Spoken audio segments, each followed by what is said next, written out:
Sanchez amendment. With that, I'll yield the floor. Mr. President. Thank you, Mr. President. Mr. President, last Wednesday, I had a privilege, as did many in this body, of attending a tribute to two former majority leaders of the United States Senate, Howard Baker and Bob Dole. It was a great evening. President Clinton sent a video, the Vice President attended, the Secretary of Defense, the Secretary of Health and Human Services, all the former majority leaders of the United States Senate except one. It was a long evening, but it was a good evening, and along with Senator Baker was former Senator Nancy Kassebaum Baker, his wife, and along with Senator Dole came Senator Elizabeth Dole, his wife. So it was a wonderful evening, and it was sponsored by the Bipartisan Policy Center, and it was a reminder that while in this body we have differences, in fact, this body was created to resolve differences. Some people sometimes say to me, oh my goodness, you senators are arguing. That's what we're supposed to do. We're supposed to, they kick up to us or over to us issues that can't be resolved other places, and with respect for each other's points of view, we try to resolve them, and we often do. Well, Bob Dole and Howard Baker were among the best at working across party lines and getting results, and it was for that skill, as much for any other skill, that they were honored. I would like to ask consent to put in, I was asked to introduce a short film about Senator Baker, and I did. Senator Roberts of Kansas was asked to introduce a short film about Senator Dole, and he did. I would like to ask consent to put into the record my remarks about Howard Baker as I introduce the film. Without objection. And, Mr. President, Senator Baker, recalling the story of his maiden speech, put his remarks, asked that his remarks be put into the congressional record. The story was this, which I told that night. Senator Baker was here in 1967 and made his maiden speech at a time when his father-in-law, Everett Dirksen, was the Republican leader. I was here then as Senator Baker's young legislative assistant right out of law school. And Senator Dirksen walked over to Senator Baker and sat down next to him after what had been a fairly long speech, maybe 45 minutes. Senator Baker looked at his father-in-law and said, "Senator Dirksen, how did I do?" And Senator Dirksen said to his son-in-law, Senator Baker, "Howard, maybe occasionally you should enjoy the luxury of an unexpressed thought." So Senator Baker, recalling that advice, I assume, asked that his remarks to be delivered that night at the end of a long ceremony be placed in the congressional record, and I ask consent to do that. Without objection. Thank you, Mr. President. Now, I'd like to make a few remarks on the subject that we're debating here, which is energy. Last week, the majority leader said that he was disappointed that we were not moving to the EXIM Bank and to postal reform and to cybersecurity, all of which he said are urgent national issues that the United States expect our Senate to deal with. The Republican leader said that on our side, we're ready to deal with all three. And the Republican leader offered to join the majority leader in dealing with the EXIM Bank with a few relevant amendments, which might be a pretty good way to begin our process of getting the Senate back to doing what the Senate is supposed to do, which is to bring up important pieces of legislation, allow senators on both sides to offer their amendments, speak on them, vote on them. It's easier to do if the amendments are relevant to the legislation that's being offered. So we were looking forward this week to dealing with a postal reform bill, which needs to be dealt with. We've got a several billion-dollar debt for the post office, which has been a part of our lives ever since our country was founded. And we have competing pieces of legislation on the issue, very good senators on both sides of the aisle ready to discuss it. Yet suddenly, the majority leader changed his mind, which he has a right to do, and he instead brought up legislation repealing 6 tax provisions for 5 oil companies, provisions that for the most part are tax provisions that are available to most other companies in America. Now, why would the majority leader do that? Well, in the Senate, it's not considered to be good form to inquire into the motivations of other senators, so I won't do it. But I would read a paragraph or two from the National Journal this week that speculated on what might have happened.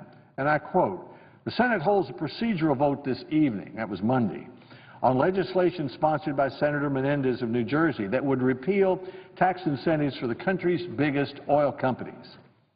It won't pass," said the National Journal, "but it will create a platform for Democrats to try to reclaim the debate on gas prices. Indeed, a memo circulated over the weekend by John Podesta, president of the Liberal Center for American Progress, and Democratic pollster Jeff Garin notes that the vote, quote, offers a huge opportunity for progressives to frame energy policy through the gas price debate, unquote. Democrats will use the familiar tactics, this is the National Journal reporting, of linking high gas prices to big oil and big oil to Republicans with the aim of attacking GOP presidential candidates and of putting three vulnerable Republican senators up for re-election, Scott Brown of Massachusetts, Richard Lugar of Indiana, Dean Heller of Nevada, in tough spots." That's the end of the speculation from the National Journal. Now, maybe that was the reason the majority leader decided to bring this up, but clearly we're spending a whole week on a political exercise. If this is true, it's being brought up to frame an issue, to put Republican senators who may be running for re-election in a difficult spot. Well, then Republicans must not think so, so we all voted to bring it up. So instead of doing cybersecurity, instead of doing postal reform, we're spending an entire week on something we all know is not going to pass, and it's a misuse of the time of the Senate. It would be much better if we were using the time on those other issues. But as long as we're discussing lowering gasoline prices or lowering fuel prices, I have a suggestion to make. Here's a plan to lower fuel prices. Double energy research. And here's a way to pay for it without adding to the federal debt. Stop wasteful long-term subsidies that are exclusively or mostly for both big oil and big wind. Now look at shale gas. The senator from Oklahoma was talking about shale gas, which is being produced thanks to new technology found through energy research. This is a remarkable development in our country. But as Daniel Yergin, the leading expert on energy, reports in his new book, The Quest, the innovation on this began over 20 years ago. Some of it from the private sector, some of it from government funding. But basically, we found a way to mine natural gas and oil through a process called hydraulic fracking. It's possible all around the world. I was in Australia in January. The Australians are doing it, selling it to China. The remarkable difference for the United States is not just that we suddenly have a lot more natural gas, but that it is cheap gasoline. Instead of being $15 a unit, which it was when we passed the last energy bill in 2005, it's $2 a unit or $3. And more than that, while Australians are selling their gas to China and paying the world price at home for their own natural gas, in the United States it appears likely that we'll be able to buy our gas at a United States price rather than a world price. Now, what does that mean? That means that natural gas in Europe and in Asia is going to be worth 4 to 5 times what natural gas is here. So chemical companies that were thinking about moving overseas 5 years ago in order to be able to buy cheap natural gas for their feedstock, their raw materials, they're staying here, expanding here, thinking about moving back. Older people who need to heat and cool their homes can use natural gas at a cheaper price. Manufacturing companies who are adding up the costs that make a decision whether they put a plant in Mexico or some other place or the United States can put cheap energy in there with the natural gas. For the foreseeable future, it appears that natural gas in Europe and Asia is going to be 4 or 5 times what it is in the United States, giving us a tremendous advantage. So energy research, both in the government and in the private sector, has given the United States the advantage that, if truth be told, has been our advantage ever since World War II.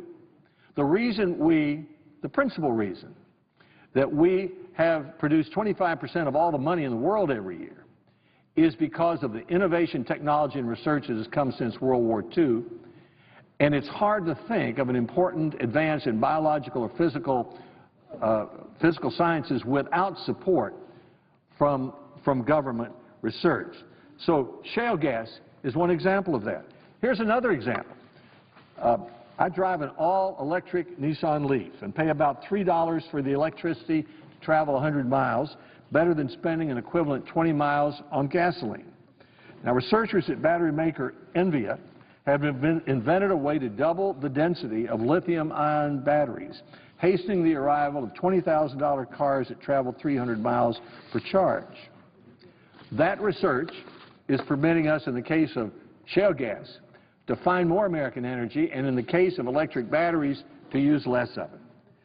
That is why I argue that the United States should launch a series of mini Manhattan projects with the same focus and determination of the original World War II Manhattan Project, this time with the goal of just finding more energy and finding ways to use less of it. The United States has a resource no other country has, dozens of major research universities, 17 national laboratories that can advance research on cheaper solar, better batteries, recapturing carbon from coal plants, biofuels from crops we don't eat, better ways to dispose of used nuclear fuel, offshore wind, green buildings, and even fusion.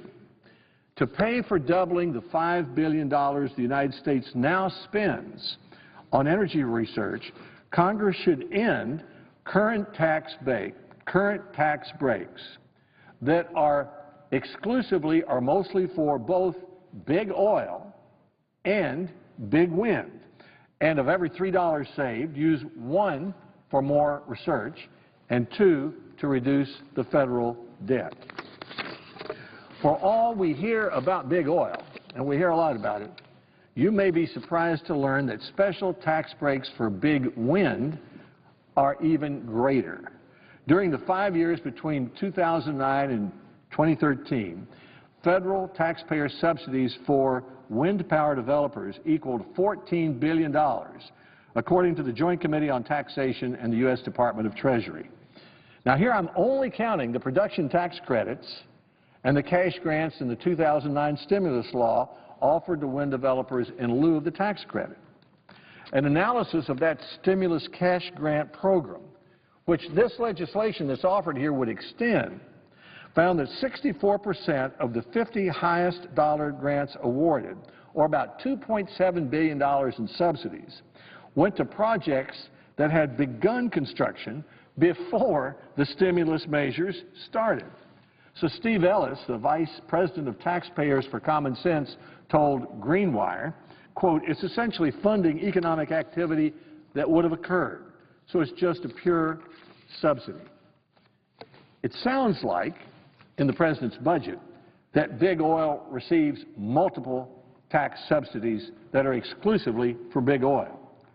Doing away with them, they say, would save about $4.7 billion in the fiscal year next year, or about 22 to 24 over 5 years. So far, it sounds like big oil with $22 billion is bigger with its subsidies than big wind with only $14 billion. But here's the catch. Many of these subsidies that the President is attacking oil companies for having are regular tax provisions that are available to hundreds, even thousands of companies in America. For example, Xerox, Microsoft, Caterpillar all benefit from tax provisions like the manufacturing tax credit, amortization, depreciation of used equipment that the President is counting as big oil subsidies. And of course, wind energy companies also benefit from many of these same provisions, but the production tax credit that benefits mostly wind is in addition to the regular tax code provisions that benefit many companies. So the only way to make a fair comparison is to look at subsidies that mostly benefit only oil or mostly benefit only wind. And by that measure, big wind gets more tax breaks than big oil. So the bill proposed by the senator from New Jersey that is limited to just 5 big oil companies is limited to them even though many of the tax breaks or tax credits or deductions they receive are the same tax credits that many other companies receive. And then this bill also extends extends many tax breaks, including the wind production tax credits and the 1603 grant program for renewable energy, which mostly benefits wind. Now, 2 weeks ago, during the debate on the transportation bill, this Senate wisely refused to extend the 20-year-old temporary production tax credit, which mostly benefits wind. That was the correct decision. We should allow this tax provision to expire. Congress made a much more difficult decision last year to allow the ethanol tax credit to expire, and we should hold our ground and do the same thing for the wind production tax credit. There are 3 reasons why big wind subsidies should go the way of the $5 billion annual ethanol subsidy. First, we can't afford it. The federal government borrows 40 cents of every dollar we spend. It can't justify such a subsidy, especially for what the U.S. Energy Secretary calls a mature technology. According to the Energy Information Agency in 2008, big wind received in subsidies 25 times as much per megawatt hour as all other forms of electricity combined. Second, wind turbines produce a relatively puny amount of unreliable, expensive energy. Wind produces about 2.3% of all of our electricity. A better alternative is clean natural gas. An even better alternative is cleaner nuclear power, which nuclear power reactors power our Navy and produce 70% of our pollution-free electricity. Using windmills to power a country that uses 1/4 of the world's electricity would be the energy equivalent of going to war in sailboats. The Tennessee Valley Authority has erected 18 massive wind turbines on 3,300-foot Buffalo Mountain outside Knoxville. Other than to face the landscape and waste ratepayers' dollars, the turbines have done little. The wind there blows 19% of the time, usually at night when we don't need it, and its unused electricity production cannot be stored. Finally, there's the question of whether, in the name of saving the environment, wind turbines are destroying the environment. These are not your grandma's windmills. They are taller than the Statue of Liberty. Their blades are as long as a football field, and their blinking lights can be seen for 20 miles. In Nashville, Vanderbilt and the Metropolitan Government Water System are about to erect a small wind turbine as tall as the Parthenon replica we have in Nashville. It would take 1.1 million of these eyesores to equal the production of TVA's new Watts-Bar nuclear reactor. Building that many turbines would cost 15 times the cost of the nuclear reactor, and you would still need the nuclear plant for when the wind doesn't blow. When wind advocate Boone Pickens was asked whether he'd put wind turbines on his Texas ranch, he answered, quote, "No, they're ugly. Birds must think of turbines as Cuisinarts in the sky." Eagle killing has become so commonplace that the U.S. Department of Interior has set up a process to grant license for eagle taking, sort of a hunting license. A new documentary, Windfall, chronicles the despair of upstate New York residents debating whether to build giant turbines in their town. So I ask the question, if wind has all these drawbacks, is a mature technology, and receives subsidies greater than any other form of energy per unit of actual energy produced, why are we subsidizing it with billions of dollars, and why are we not including it in this debate? Why are we talking about big oil subsidies and not big wind subsidies? Our energy policy should be first to double the $5 billion in federal energy, should be to double the $5 billion energy research budget that we now have, and focus it on new forms of cheap, clean, reliable energy.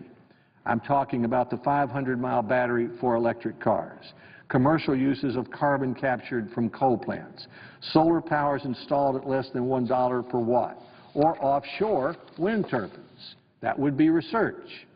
Second, we should strictly limit a handful of jumpstart research and development projects to take new technologies from the R&D phase to the commercial phase.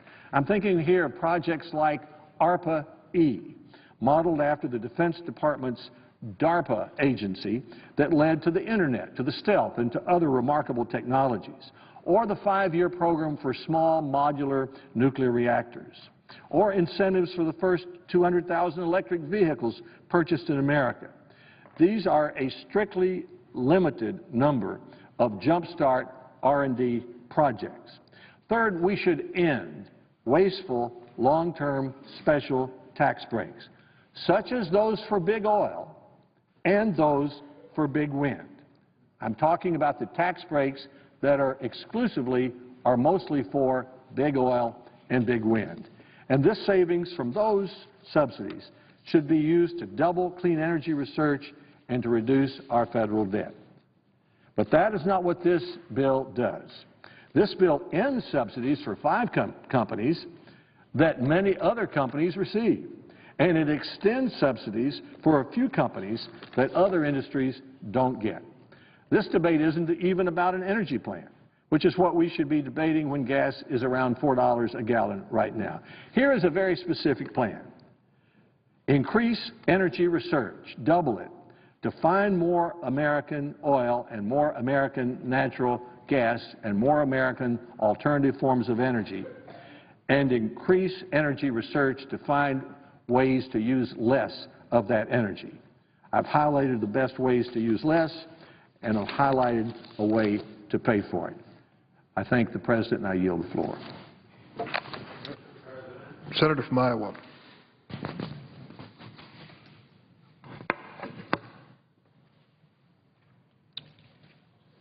A couple of weeks ago and just now, my colleague, the senator from Tennessee, has been speaking on the Senate floor in opposition to the wind energy production tax credit. Obviously, I have great respect for Senator Alexander, a person who's been in the cabinet, a person who's been governor of their state, a person who's been president of a university, and probably a lot of other important positions. Can't help but be respected as a very important senator and a very knowledgeable senator. While I differ with him greatly on this issue, I will continue to respect him. The greatness of this body allows for debate and disagreeing points of view to be heard. I disagree strongly with my colleague, and it might be natural for me to do that because I have championed the wind energy tax credit as a way to provide a level playing field for a very clean, renewable resource. As a result, wind energy has become more efficient and cost-effective. The cost of wind energy has declined by 90% since the 1980s. Wind has accounted for 35% of all new American electric generation in the last 5 years. Wind has already provided 20% of the electric generation in my state of Iowa. It supports as many as 5,000 good-paying jobs in our state. As a result of the tax incentive, the wind energy has actually created new manufacturing jobs in the United States. Today, 60% of the wind turbines value is now produced in the United States compared with just 25% 6 years ago. There are now 400 facilities building wind components in 43 states. That is why a bill in the House of Representatives to extend the wind energy production tax credit has 80 co-sponsors, including 18 Republicans. If we fail to extend the incentive, thousands of jobs will be lost in wind manufacturing industry. Unemployment remains high at 8.3%. Why would Congress exacerbate the unemployment in our country by failing to extend this successful incentive? The senator from Tennessee has criticized wind turbines because he believes they're ugly and they kill birds. Well, I happen to find them majestic and awe-inspiring on the landscape. With regard to bird kill accusations, the senator's claims were evaluated by PolitiFact, a fact-checking organization. They concluded that the estimates of birds killed by wind turbines vary widely and that there is no consensus. They do point out that the 400,000 bird estimate used by Senator Alexander is the conclusion of just one person. It's not an official U.S. Fish and Wildlife estimate. In fact, the U.S. Fish and Wildlife cites figures that are at most half that, if not less, by much. By comparison, 976 million birds die annually from collision with buildings. Collisions with high-tension lines kills between 130 million and 1 billion birds. Cars kill 80 million birds each year.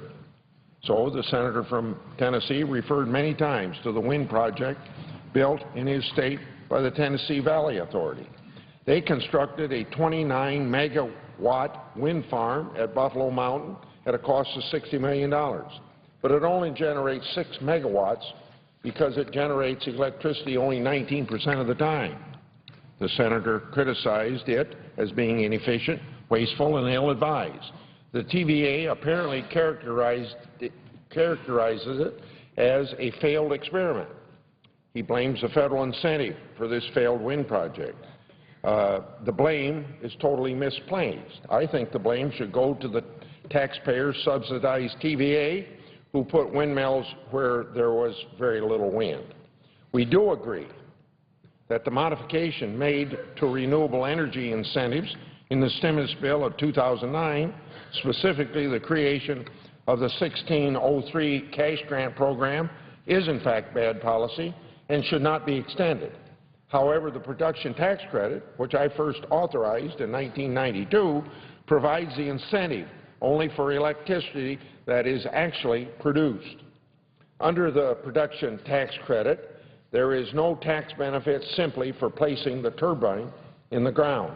Electricity must be produced in order to get the credit. The senator from Tennessee went on to say that the tax incentive has encouraged developers to build wind projects in places with insufficient wind resources. The TVA project is the only one that I'm aware of that was built with no prospects of generating electricity. For-profit utilities have to look out for the bottom line. They're not going to make an investment if it doesn't make economic sense. A nonprofit like TVA can just fritter away money, which is what they apparently did in this wind energy project. The senator from Tennessee might spend a bit of time criticizing the leaders of the TVA over their poor decision to build this wind project in the first place. I'm not aware of a policy forcing them to develop wind. There is no mandate that they build wind farm there in the state of Tennessee. Most intelligent businesses determine whether an investment makes common sense. The Tennessee Valley Authority obviously failed in that regard in relationship to this wind project. The senator from Tennessee might use his time getting to the bottom of this leadership failure and squandered resources by the Tennessee Valley Authority. I'm also glad that he raised the issue of the Tennessee Valley Authority. Much of the criticism aimed at the wind production tax credit is that it's costly, was meant to be temporary, and that it provides just a small benefit at a great cost. Those same accusations could clearly be aimed at the Tennessee Valley Authority. Regardless of one's opinion of the TVA, there is no doubt it is a big government program subsidized by all Americans that benefit just a few. The TVA was created in 1933 to provide flood control, navigation services, and electrical power in the Tennessee Valley region. For more than 6 years, Congress appropriated funds to cover losses by the Tennessee Valley Authority. A 2009 article published by Jim Powell of the Cato Institute noted that a study estimated the annual cost of capital subsidies exceeded $1.2 billion, including taxes that the Tennessee Valley Authority was able to avoid. In 1997, the Heritage Foundation issued a report entitled, quote, 5 Good Reasons to Force the TVA into Mandatory Retirement, end of quote. This report stated, and I quote, throughout its history, the TVA has benefited from generous subsidies, tax breaks, and regulatory exemptions that allow it to keep its power rates lower than the national averages. Yet, despite its protected geographic monopoly, substantial indirect costs indirect subsidies totaling roughly 1 2/10 billion each year, sweeping across the broad regulatory exemptions. The TVA has managed to amass a debt of well over $27 billion and a disturbing record of waste, mismanagement, and chronic cost overruns, end of quote. The private nonprofit group Citizens Against Government Waste has suggested selling the TVA's electric power assets and privatizing its non-power functions. In their 2011 list of prime cuts, and that's a quote, the words prime cuts is a title, they argued this move would save taxpayers $16 2/10 billion over 5 years. Even the Congressional Budget Office listed the TVA in its March 2011 report on spending and revenue options to reduce the national debt and the annual deficit. When the federal government is borrowing 40 cents of every dollar we spend, perhaps the time has come to review an entity that benefits 3% of the population at a cost of over $1 2/10 billion annually. And I use that 40 cents that the federal government's borrowing of every dollar we spend, just like the senator from Tennessee a few minutes ago used that very same figure as a rationale for eliminating certain expenditures. In this particular case, I apply it to the Congressional Budget Office recommendation of selling TVA. Rather than blaming the tax incentives for an ill-conceived wind project, I think a review of the management and taxpayer subsidy of TVA would be more appropriate. On many occasions, the senator from Tennessee has argued that the incentive should be repealed and the savings used to double the federal energy research budget and to support development of new nuclear. First, I support research efforts to develop clean energy, but I don't support imposing a tax hike on one energy industry so that we can send billions through our federal bureaucracy. This idea is nothing more than a tax increase to pay for further Washington spending. It's this kind of activity that helped create the fiscal mess that our country is in right now. Secondly, I strongly support nuclear energy. In fact, I believe there are 4 critical elements to a comprehensive energy policy. They are drilling for domestic oil and gas, promoting renewable and alternative energy, supporting conservation, and, of course, fourthly, nuclear energy. Nuclear is an emission-free resource. It certainly should play a key role in providing our nation and economy with a reliable, emission-free energy. However, this discussion of wind energy versus nuclear energy should be an intellectually honest debate. The fact is, nuclear energy in the United States would not exist today, would not even be here today, without significant government support over 60 years. And development of new nuclear in the United States is unlikely to happen without even greater government intervention and subsidies. An analysis done by the Christian Science Monitor concluded that the nuclear power industry in the United States receives about $9 billion annually in subsidies. They state that the subsidies stem from things like federal decommissioning, waste management policy, research and development in the nation's national laboratories. The Union of Concerned Scientists published a document February last year entitled, quote, "Nuclear Power Still Not Viable Without Subsidies," end of quote. They contend that the 50-year-old nuclear industry has benefited from 30 subsidies. The Price-Anderson insurance liability policy was enacted in 1957 as a temporary measure for an infant industry. It was recently extended until the year 2025. The Cato Institute published an article June 2003 entitled, quote, "No Corporate Welfare for Nuclear Power," end of quote.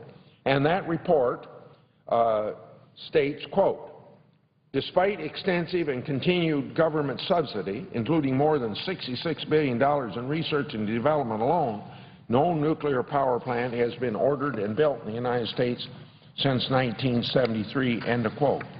But it goes further to quote, "The decline of nuclear power is a result of several factors. The 3 Mile Island disaster heightened public safety fears and citizens' opposition to the siting of plants in their neighborhood grew. But nuclear power was ultimately rejected by investors because it simply does not make economic sense. In truth, nuclear power has never made economic sense and exists purely as a creature of government, end of quote. A more recent piece by the Cato Institute cites an economist that believes that existing nuclear power subsidies are equal to 1/3 or more of the value of the power produced and that they face a negative 49% tax rate. There are only 2 new nuclear plants on the drawing board in the United States today. Both are recipients of loan guarantees provided by the Department of Energy. One is an $8 3/10 billion loan guarantee and the other is $2 billion. When the loan guarantee program was first created by Congress, the Congressional Budget Office estimated that, quote, the risk of default on such a loan guarantee to be very high, well above 50%, end of quote. Now, this is the same program that backed Solyndra. Congress originally set aside $18.5 billion for loan guarantees for nuclear. President Obama has requested tripling that amount to $54.5 billion. It's estimated that this $54 billion would help construct 12 nuclear plants. That's about $4.5 billion each. Congress has created a production tax credit for new nuclear. We created a production tax credit for new nuclear in the year 2005. Now, nuclear industry is advocating a 30% investment tax credit for these new nuclear constructions. They're also advocating that the production tax credit be extended to the year 2025. That's right. They're seeking to extend for another 13 years an extension of a temporary tax incentive. Taxpayers for Common Sense, in an article published just last week, concluded, quote, the United States cannot afford to shoulder the high price tag and long-term fiscal risk. If the industry cannot figure out a way to manage its long-term risk, the taxpayer should not step in. This is especially true when the nation is staring into a $15 trillion chasm of debt. After more than 50 years of subsidy and support, it's well past time for the nuclear industry to stand on its own 2 feet. I do not raise these points to undermine our nuclear industry. I'm not urging my colleagues to end the entire big nuclear gravy train at this time. I support that form of energy as one component of a comprehensive energy program. I support a real all-of-the-above approach to energy security.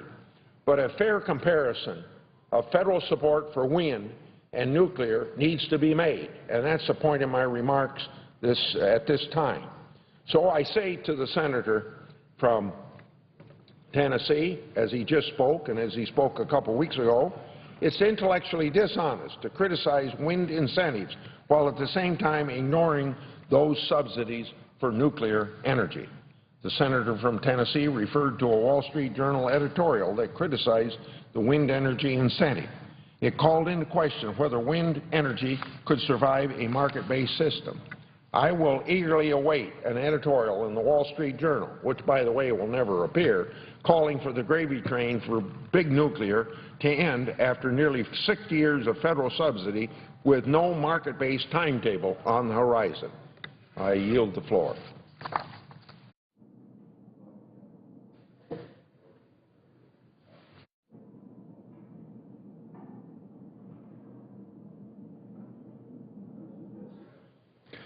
The clerk will call the roll. Mr. Akaka.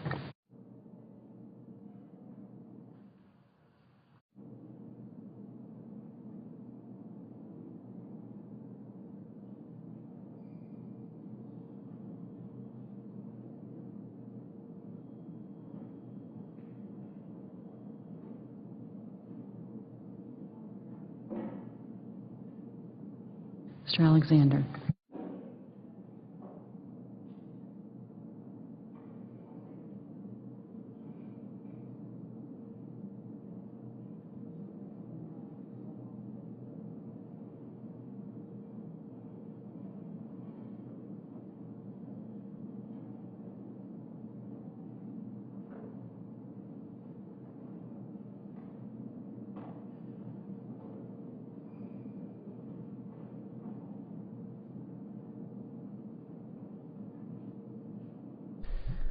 During the Senate quorum call, here's an update on what's happening in the House of Representatives. Over these next 2 days, members will consider the budget proposal put forward by Budget Committee Chairman Paul Ryan. He's a Republican of Wisconsin. The plan caps non-defense discretionary spending at $1.028 trillion. That's $19 billion below the level set by the Budget Control Act last August. It will cancel automatic spending cuts put in place in that bill, known as sequestration, and that would include large cuts in both defense and domestic spending. Another key function of the bill is to eliminate 4 of 6 tax brackets and setting the maximum tax rate at 25% for the top earners and 10% for the lower income families. Representative Ryan said that he will pay for these tax cuts by eliminating many of the loopholes in the current tax code that allow many higher income families and businesses to pay a lower effective tax rate than the current upper limit of 35%. Votes are expected tomorrow afternoon, and you can watch the House live as always on C-SPAN. Session at 4:30 p.m. today, and that all other provisions of the previous consent remain in effect, and that the previous order regarding the division of time on the motion to proceed 22:30 be modified to reflect this consent. Without objection. Mr. President, for the information of the senators, the 2 votes originally scheduled for 6 p.m. will now begin at 5:30 p.m. Without objection. I ask consent to speak in morning business. Without objection. Mr. President, right outside this chamber, across the street, is a huge gathering. It's the 3rd day in succession that people from all across America have gathered before the Supreme Court. They have different points of view. They express those points of view in various ways, with signs, chants, music, a variety of other costumes that are worn to express their point of view. And let me at first salute the fact that that's part of America, and it is protected. And no one is going to be arrested for expressing themselves, whether they're for or against health care reform. We take it for granted, and we shouldn't, because in some countries around the world, it's an exception rather than a rule. In America, it's who we are. We should celebrate it, even when we disagree. But let me say a word about what's going on inside the building across the street. They are considering the health care reform bill that was passed by the United States Congress and signed by President Obama. Some have tried to characterize it as Obamacare. For the longest time, that was the biggest applause line at Republican presidential rallies, as candidate after candidate stood up and said, "I will repeal Obamacare." Well, let me speak to the issue which I think is guiding the discussion across the street, and perhaps a perspective on it that isn't often stated on this floor. Earlier this morning, several of my colleagues on the Republican side who voted against the health care reform came to the floor to express their opposition to the notion of a mandate. Here is what the mandate is about.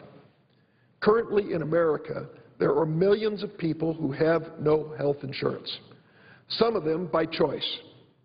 Young people think they're invincible. They won't buy it. Some people can't afford it. But the fact is that even these uninsured people get sick. And when they get sick, are the victims of trauma, automobile accidents, diagnosed with the disease, they don't stay at home and wait for death. They go to a hospital. When they arrive at that hospital, they're treated. Emergency rooms, regular treatment, and then the bills are sent their way. And without health insurance, many of them can't pay the bills. A little over a year and a half ago, I went in for one night, overnight surgery in Chicago. First time I was ever in a hospital since I was born. Everything worked perfectly. The ending was great. Couldn't ask for a better result. The total bill start to finish was $100,000. Lucky for me, I'm a senator. I have the Federal Employees Health Benefit Program. It paid for almost everything. What if I had no insurance? Well, they would have sent me the bill. Perhaps I could have come up with the money to pay for it, but some people can't. And what happens then? The hospitals and doctors then take these bills and say, well, so-and-so didn't pay their bill. We're going to charge someone else who is paying more. 63% of the medical care given to uninsured people in America is not paid for. 63%.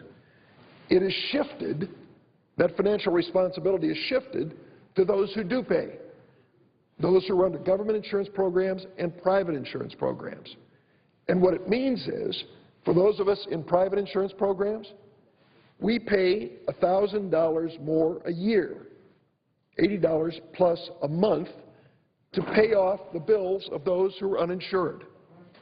That is the subsidy which insured people pay to cover the unpaid medical expenses of the uninsured.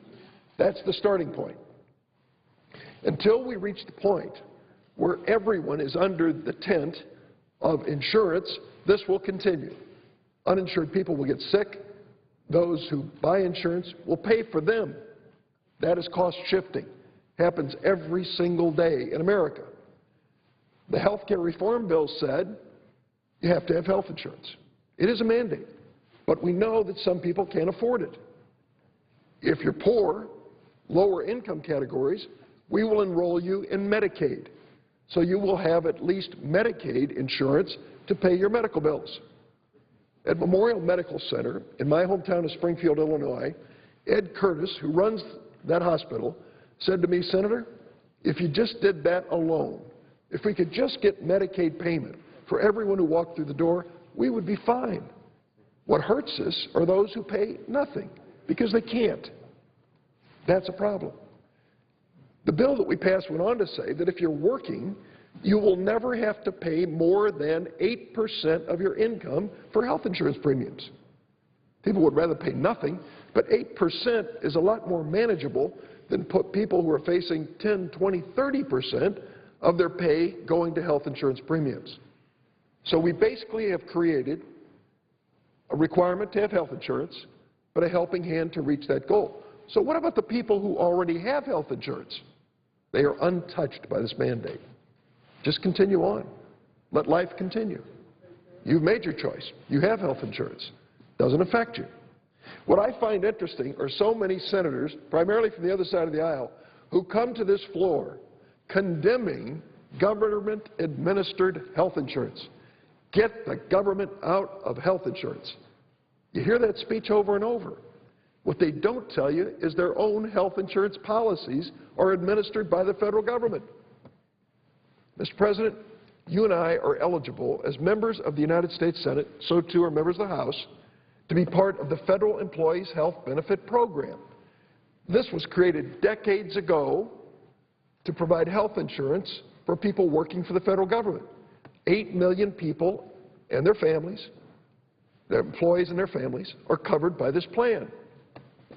What you have learned as a new senator is that they come to us once a year and they say, "Durbin, you and your wife are eligible for Federal Employees Health Benefit Program, and here are the private insurance plans you can choose from that are enrolled in our program." We have 9 choices in Illinois. So Loretta and I look through and pick the plan that we like. We pay part of my income as premium. The government pays the remainder. It is a government-administered plan, and each year we have open enrollment to change if we wish. This plan has been wildly successful and popular. Private insurance companies fight to enroll in it so they can cover federal employees, and we have good insurance, reliable insurance, affordable insurance, insurance that we can change if we don't like it. A few years back, one of my employees needed a specific foot surgery. It turned out her health insurance didn't cover it, but she knew the open enrollment period was coming. She waited and enrolled in a plan that covered it. What a luxury. People across America would applaud if they thought they could get that treatment. Government-administered health care for members of Congress. Mr. President, I've waited patiently now throughout this entire debate for the first Republican senator who condemns government-administered health care to come to the well of the Senate and announce they're dropping their own health insurance as a matter of principle. No way. I think people across America are entitled to health insurance at least as good as the health insurance that members of Congress have today. I don't think that's a radical idea. And in fact, the health care reform bill that we passed said that members of Congress will be part of the same insurance exchanges which we are creating all across America. That is only fair. I'm hoping that it offers the same plans as the Federal Employee Health Benefit Program, but I'm sure it will offer me a choice, and with that choice, I'm sure my family will get good coverage. So when I hear the debates across the street suggesting that the notion of requiring people to buy health insurance is somehow un-American or unconstitutional, I struggle with that concept. We know what we're trying to do here, reduce the overall cost of health care for America. We also know that the requirement of having health insurance is not that much different than the requirement of paying into Social Security if you go to work in America. Or if you want another parallel, in my state, you have to have insurance to drive an automobile. They don't want you getting involved in an accident without insurance. It's not fair to the other driver, for one thing, let alone the person who might be injured in the car. These are mandates under the law relative to insurance, one for retirement, the other for liability, that are built into the law, and we don't have people marching in the streets over them. We've got to reach a point in this country where we reach balance, and the balance suggests personal responsibility. And it means that the millions of Americans who could have health insurance, with the help of a tax break, with the help perhaps of Medicaid, should have that insurance so that the burden of their medical bills doesn't fall on every other family and every other insured person. Those who are screaming for freedom ought to stop and think of something. Those who are accepting the responsibility, the personal responsibility of having health insurance, are exercising their right to protect their family, and they should have the freedom, the peace of mind of knowing that their neighbor who didn't accept his personal responsibility will not pass his medical bills on to them. That, I think, is the basis of what we are debating across the street. I would like to raise a point, if I can, about a bill that was pending this week. It was offered by Senator Menendez of New Jersey to end oil subsidies, federal subsidies to oil companies. It was last Sunday in Chicago. I went by a BP gas station on the Congress Parkway, Congress Expressway, and I saw it for the first time. More than $5 a gallon. $5.03 a gallon for ultimate gasoline at the BP station. Illinois, for reasons I cannot explain, has the highest gasoline prices in America. We have refineries all over our state. I don't get it. But I know that it's a recurring problem and a recurring theme. Every spring we go through this. The run-up to Easter is the time for every politician in America to dust off the press release expressing outrage at our oil companies. They do it to us every year. And they come up with convenient excuses. You know, it's all about uncertainty in the Middle East. How long have they been playing that card? No, it's about the change of seasons. You see, when we go from winter to spring, we just weren't ready for it. Really? You weren't ready for the change of seasons?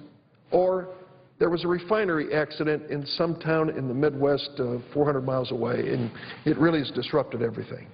Well, I don't buy it. I haven't over the years. What they're doing is what they can do. They run up the price of this commodity because we have no choice. Until we have a choice in the vehicles that we drive or in the sources of energy that we use, we're kind of stuck with oil companies. But we're not stuck with paying a $4 billion annual subsidy to these oil companies. That's what the tax breaks we give to oil companies comes to. Senator Menendez of New Jersey has said, stop it. Take the $4 billion, invest it in renewable, sustainable energy research, and take the rest and reduce the deficit. The 5 biggest oil companies had profits of over $137 billion last year. They won't miss $4 billion. And we should be ashamed that we continue to shove subsidies at them when they're so profitable. What is happening when it comes to oil exploration? It's a legitimate question. We are now at an 8-year high in terms of the oil production in America, starting under President Bush, continuing under President Obama. We have more oil and gas rigs in place working today in the United States than in the rest of the world combined. So those who say if we just drilled a little more, gasoline prices would come down, you have to look at that. We are increasing the supply yet the prices go up. And secondly, we also understand that when it comes to these gasoline prices, that even when the supply goes up, the prices are going up. Defies the law of physics. Demand is down because of the recession, supply is up, and prices are going up. That violates principles of economics 101 that I studied in college. What Senator Menendez is suggesting is a move in the right direction, not just because we can't justify anymore the subsidies to oil companies, but because we should be investing in new ideas that will move us forward in the right direction.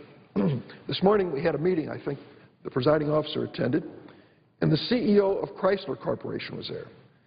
Interesting man, Sergio Marchionne. And he's a curious fellow.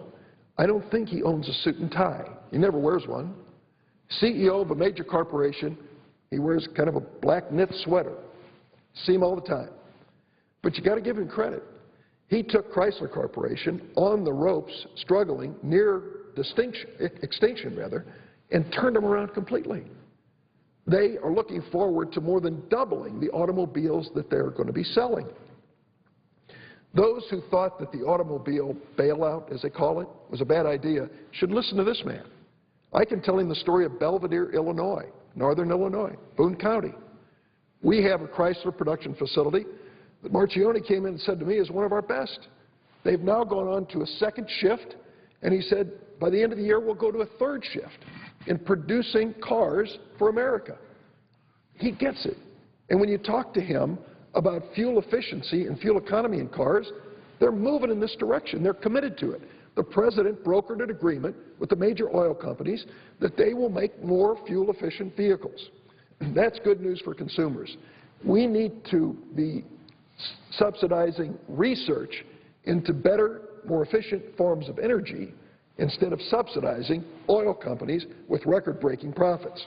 Senator, yield for just a moment. I certainly will. I thank the Assistant Majority Leader. I heard his comments about Chrysler and what's happened with the CEO is in town today talking to some of our colleagues. And one of the untold stories of the auto rescue is not just that in my state 800,000 people work directly or indirectly for the auto industry, 800,000 people. Most of those are part of the supply chain that that make products and sell those products. I mean, a large number of them that sell those products that are assembled in Lordstown or in Toledo or different places around Ohio. But one of the untold stories is that not only were these jobs saved and these companies saved from going bankrupt, and who knows what would have happened to a state like mine, which is particularly much of the state's pretty dependent on the auto industry. But in the case of the Toledo Jeep plant, prior to the auto rescue, only 50% of the products, the components that went into the Jeep Wrangler, were made in the United States, only 50%. After the auto rescue,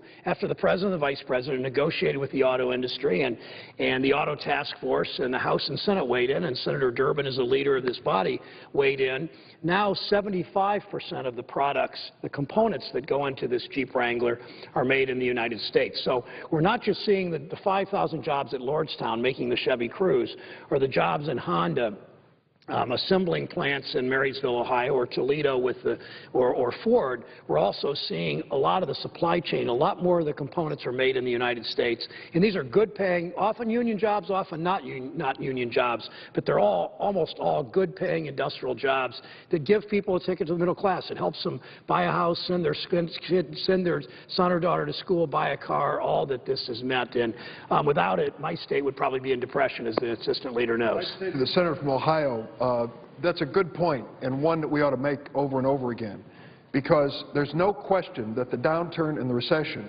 forced the management of these auto companies and the workers to step back and take a look at the challenges they faced. Mr. Marchionne, the CEO of Chrysler, said this morning, we're where we are today because our UAW workers, union workers, sat down at the table and said, we've got to agree on a future together or we're sunk. They agreed on that future, and he said, now my workforce is excited and productive. And you've just made the point.